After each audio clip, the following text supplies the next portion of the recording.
नमस्कार दोस्तों, Indian national movement के इस PYQ की सीरीज में मैं प्रशांत आप सबका स्वागत करता हूं। इस लेक्चर में हम डिस्कस करेंगे मुस्लिम लीग एंड लखनऊ पैक्ट से पिछले वर्षों में विभिन्न परीक्षाओं में पूछे गए टॉप 20 क्वेश्चंस को।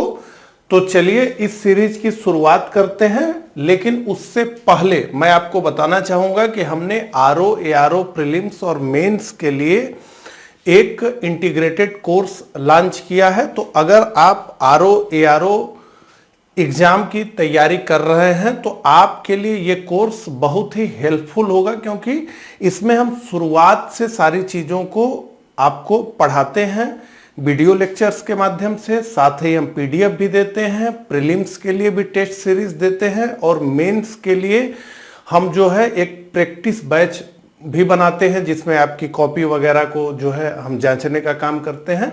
तो कहने का मतलब है कि संपूर्णता से एक ही जगह से RO, ARO की तैयारी करने के लिए ये कोर्स बेहद उपयोगी है। अगर आप इसे ज्वाइन करना चाहें तो आप RO, ARO 2021 लिख करके हमें 9506742546 पर व्हाट्सएप मैसेज करें। इस नंबर पे आप कॉल भी कर सकते हैं, तो जो जानकारी होगी आपको दे दी जाएगी। ठीक है, तो चलिए इसी के साथ अब हम प्रश्नों पे आते हैं। तो यहां पर स्क्रीन पर आपको प्रश्न दिखेगा, साथ ही साथ वो प्रश्न किस एग्जाम में पूछा गया था ये भी दिखेगा। तो आप भी मेरे साथ प्रश्नों को हल करते हुए आगे बढ़ेंगे, ऐसी मैं उम्मीद करता हूं। तो चलिए शुरुआत करते हैं।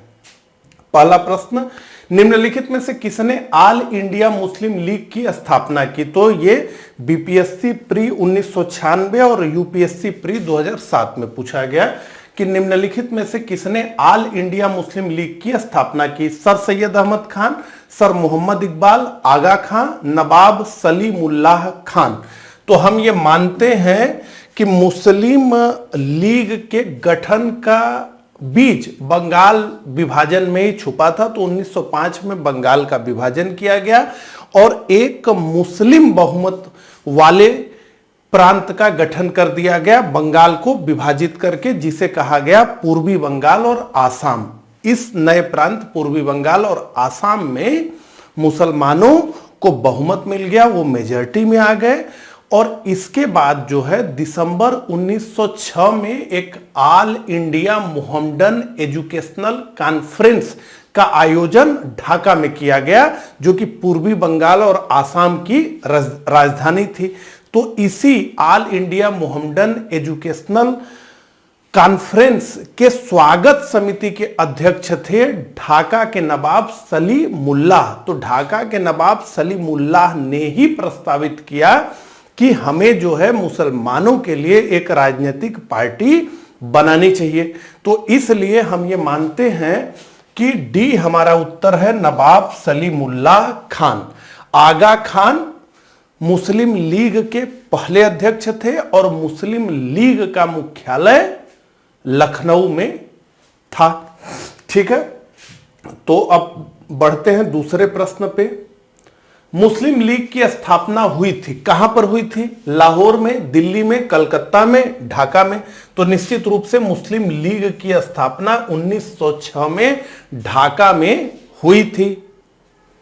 आगे बढ़ते हैं।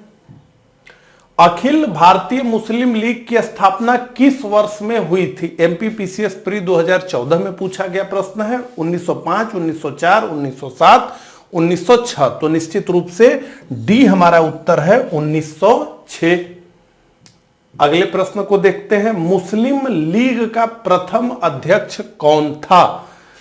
आगा खां, हमीद खां, हसन खां, MA जिन्ना। तो जिन्ना तो बहुत बाद में मुस्लिम लीग से जुड़े और आगा खां मुस्लिम लीग के प्रथम अध्यक्ष थे। तो A हमारा इसका उत्तर है। थोड़ा सेटिंग जो है PPT की बिगड़ गई है, इसलिए ऐसे तो ये UPPCS प्री 1997 और छत्तीसगढ़ PCS प्री 2015 में पूछा गया प्रश्न है।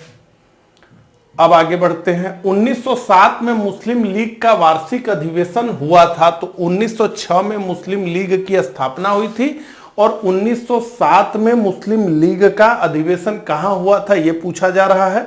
ढाका में, कराची में, अलीगढ़ में, लखनऊ में। तो बी इसका उत्तर है। 1907 में मुस्लिम लीग का वार्षिक अधिवेशन कराची में हुआ था। आगे बढ़ते हैं।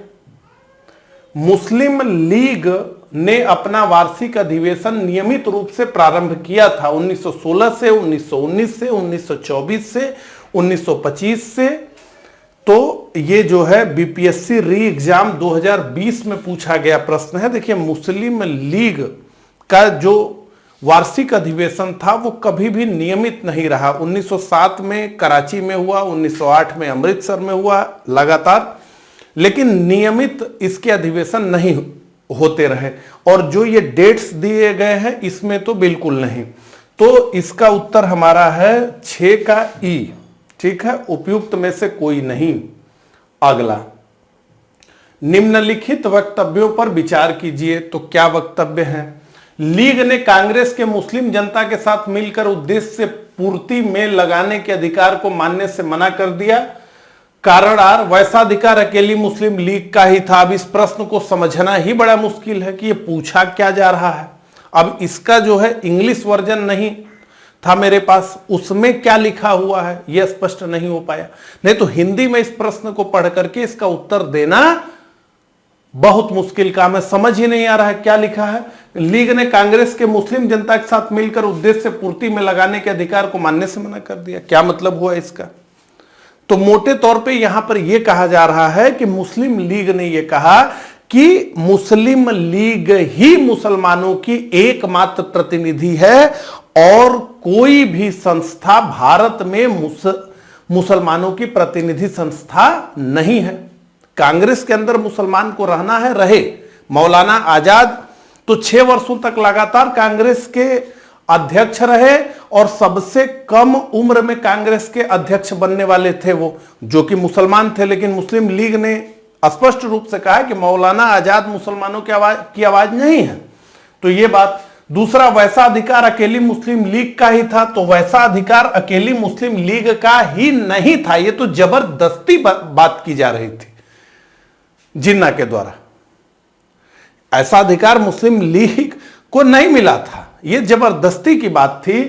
तो सी हमारा उत्तर होगा। ए सही है परंतु आर गलत है। तो 7th का जो हमारा उत्तर होगा वो होगा सी। आगे बढ़ते हैं। भारतीय स्वाधीनता संघर्ष के संदर्भ में निम्नलिखित में से कौन सा कथन सही नहीं है? ध्यान से पढ़िए क्या लिखा है, कौन सा कथन सही नहीं है। हकीम अजमल खान राष्ट्रवादी तथा चरमपंथी अहरार आंदोलन शुरू करने वाले नेताओं में से थे। भारतीय राष्ट्रीय कांग्रेस के संगठन के समय सर सैयद अहमद खान ने इसका विरोध किया। 1906 में गठित अखिल भारतीय मुस्लिम लीग ने बंगाल के विभाजन और अलग निर्वाचन समूह बनाए जाने का प्रबल विरोध किया। मौलाना बरकतुल्ला और मौलाना अब्दुल्ला सिंधी काबुल में भारत की अंतःकालीन सरकार का गठन करने वालों में से थे। आईएएस प्री 2002 में पूछा गया ये प्रश्न। अब यहां पे ध्यान ये रखना है कि देखिए, इस तरह के जब प्रश्न आते हैं जिसमें बहुत भारी भारी स्टेटमेंट का प्रयोग किया जाता है, जो कि इन जनरल पहले ही ऑप्शन को पढ़ने के बाद लगता है कि हमें इसका उत्तर तो नहीं ही पता हो सकता है, तो घबराने की जरूरत नहीं है, आराम से पढ़ने की जरूरत है। मैक्सिमम केसेस में यह होता है कि पूछा जाता है एग्जामिनर से वही जो आप जानते हैं। ये लंबे लंबे स्टेटमेंट, भारी भरकम स्टेटमेंट केवल और केवल आपको उलझाने के लिए दिया जाता है। अगर आपने बंगाल विभाजन को ठीक प्रकार से पढ़ा है या मुस्लिम लीग को आपने पढ़ा है तो स्पष्टतः ये आप जानते हैं, और मैंने अपने लेक्चर्स के दौरान इसको खूब जोर जोर से बोल करके बताया है कि मुस्लिम जनता ने बंगाल के विभाजन का विरोध नहीं किया, क्योंकि 1904 में ही लॉर्ड कर्जन ने स्पष्ट रूप से ढाका में यह कहा कि ये जो नया प्रांत बनेगा, यानी कि पूर्वी बंगाल और आसाम का प्रांत बनेगा, ये जो है मुसलमानों की एकता को बढ़ाने वाला साबित होगा। तो जहां की संयुक्त बंगाल में, इंटीग्रेटेड जो बंगाल था, उसमें मुस्लिम जनसंख्या अल्पसंख्यक थी वो माइनॉरिटी में थे, वहीं पूर्वी बंगाल और आसाम जो नया प्रांत बना उसमें मुसलमान बहुमत में आ गए, मेजॉरिटी में आ गए। तो मुसलमानों ने बंगाल विभाजन का विरोध नहीं किया और निश्चित रूप से मुस्लिम लीग ने भी बंगाल विभाजन का विरोध नहीं किया। और दूसरा क्या है, अलग निर्वाचन समूह बनाए जाने का प्रबल विरोध किया। यहां तो आगा खां के नेतृत्व में एक शिष्टमंडल गया, लॉर्ड मिंटो से मिला शिमला में, और उसने स्पष्ट रूप से कहा कि हमें केंद्रीय विधान परिषद में, प्रांतीय विधान परिषदों में, स्थानीय निकाय के चुनावों में मुसलमानों के लिए स्पेशल स्टेटस दिया जाए, यानी विशेष स्थिति के दर्जे की मांग जो है मुस्लिम जो प्रतिनिधि मंडल गया था मिंटो से मिलने, उसने मांग की कि हमें विशेष स्टेटस चाहिए। तो मुस्लिम लीग तो ये मांग कर ही रही थी कि हमें पृथक निर्वाचन चाहिए सांप्रदायिक आधार पे, तो कम्युनल रिप्रेजेंटेशन हमें चाहिए जो है सेपरेट इलेक्टोरल के साथ। तो यही है और ये आसान है मेरे हिसाब से, ठीक है। सी इसका उत्तर है। आगे बढ़ते हैं। 1906 में मिंटो से शिमला में मिले मुसलमानों के शिष्टमंडल ने प्रार्थना की, क्या? मुसलमानों के लिए पृथक निर्वाचन वर्ग, संयुक्त निर्वाचन वर्ग, हिंदुओं को अधिक प्रतिनिधित्व देने के लिए, मुसलमानों को मनोनय द्वारा विशेष प्रतिनिधित्व देने के लिए।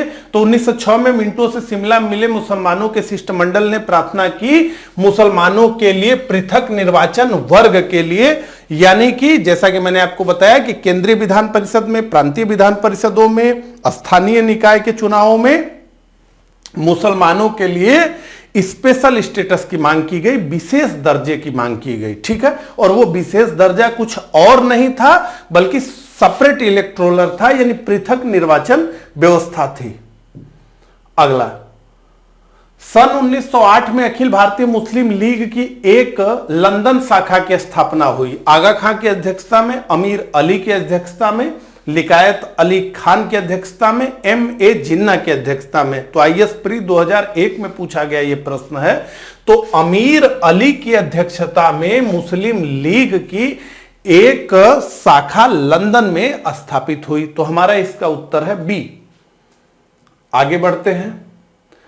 मुसलमान यदि खुश और संतुष्ट है तो भारत में ब्रिटिश शक्ति का महत्तम बचाव होगा, यानी कि अगर मुसलमान ब्रिटिश राज्य से खुश है, संतुष्ट है, तो ब्रिटिश शक्ति का महत्तम बचाव होगा। एक ढाल के रूप में मुसलमान जो है ब्रिटिश शक्ति के आगे खड़े हो जाएंगे।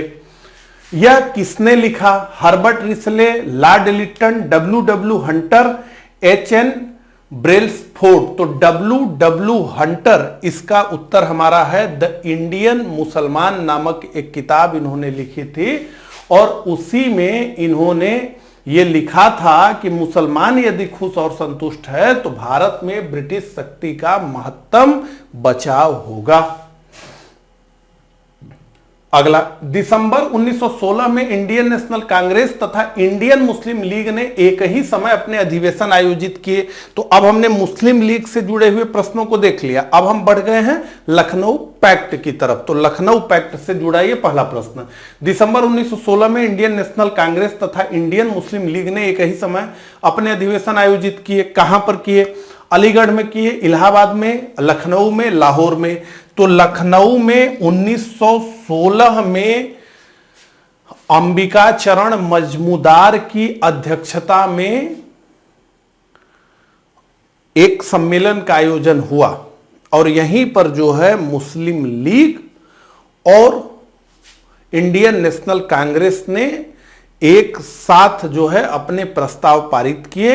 इन दोनों संगठनों में एक मतैक्य का बिंदु जो है देखने को मिला और इसी अधिवेशन में जो 1907 के कांग्रेस के अधिवेशन में गर्मपंथियों को कांग्रेस से बाहर किया गया था, उन गर्मपंथियों की भी वापसी 1916 के ही अधिवेशन में हुई। तो इसका उत्तर है सी, लखनऊ। अगला, 1916 में भारतीय राष्ट्रीय कांग्रेस के लखनऊ अधिवेशन की अध्यक्षता किसने किया था? यूपीपीसीएस मेंस 2006, यूपीपीसीएस प्री 2009 और यूपीपीसीएस मेंस 2010 में पूछा गया ये प्रश्न है।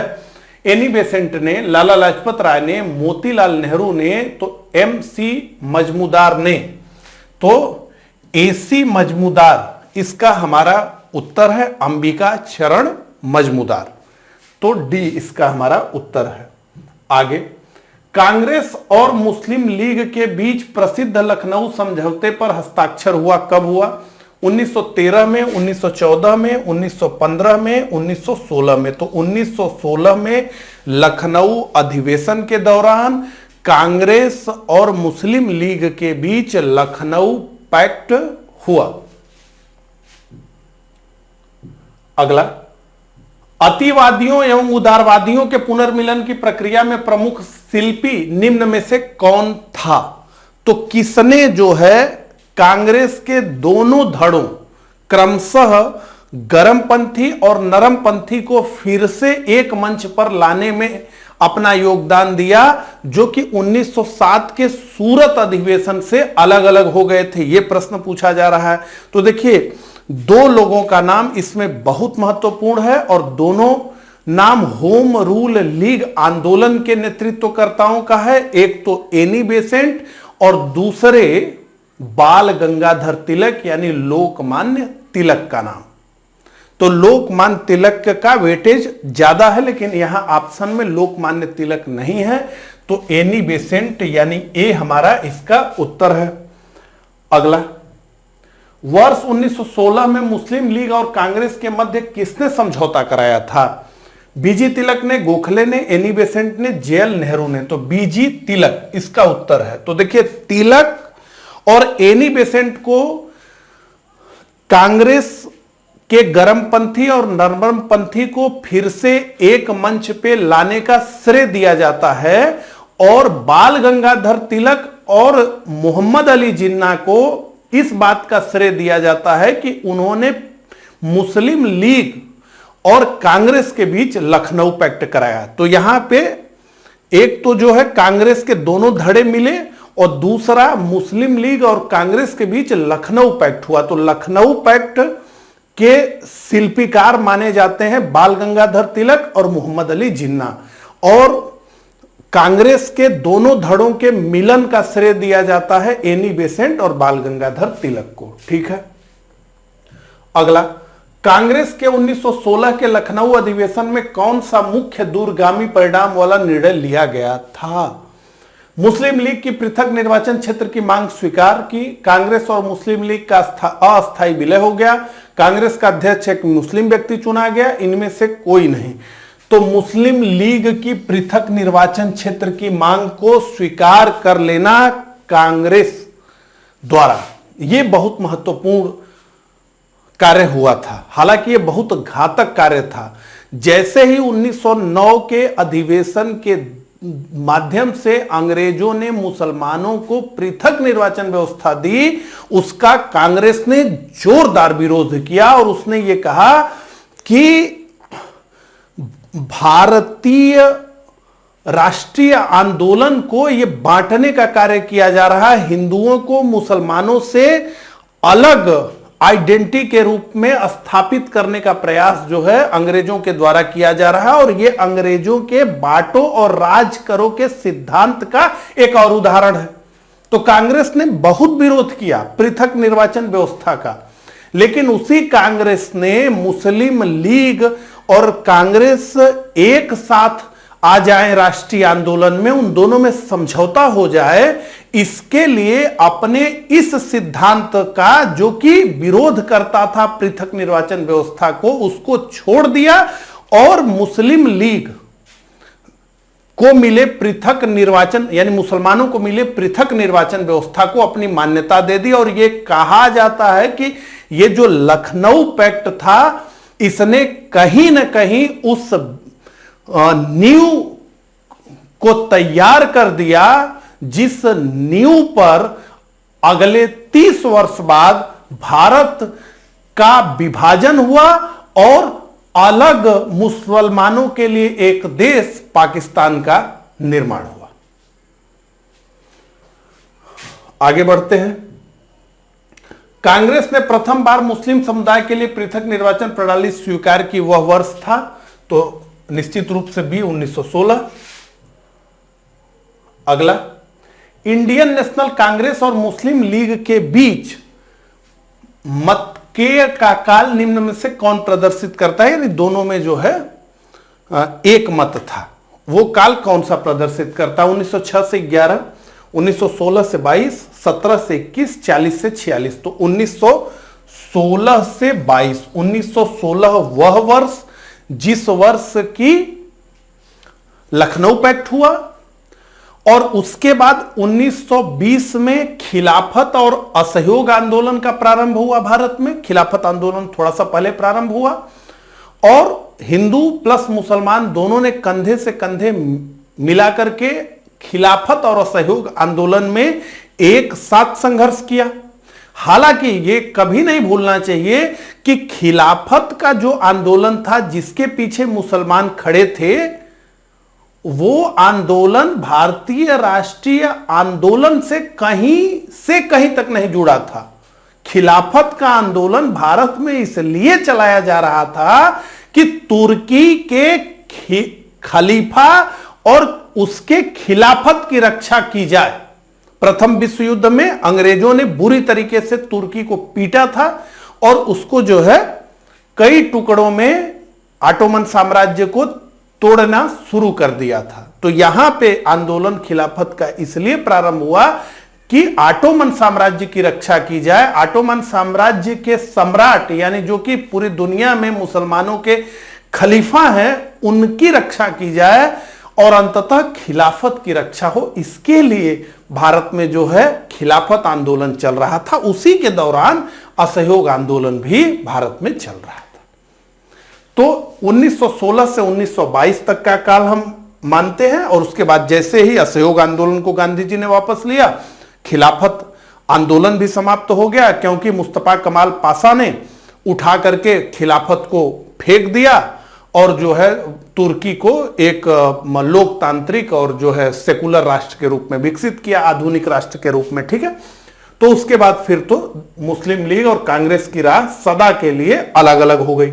अगला, निम्नलिखित में से कौन 1916 के लखनऊ के कांग्रेस अधिवेशन के विषय में असत्य है? ध्यान से पढ़िए, असत्य पूछा जा रहा है कथन। ठीक है, पहला, अंबिका चरण मजमूदार ने इसकी अध्यक्षता नहीं की थी। इस अधिवेशन में उदारवादियों और उग्रवादियों के बीच पुनः मेल स्थापित हुआ था।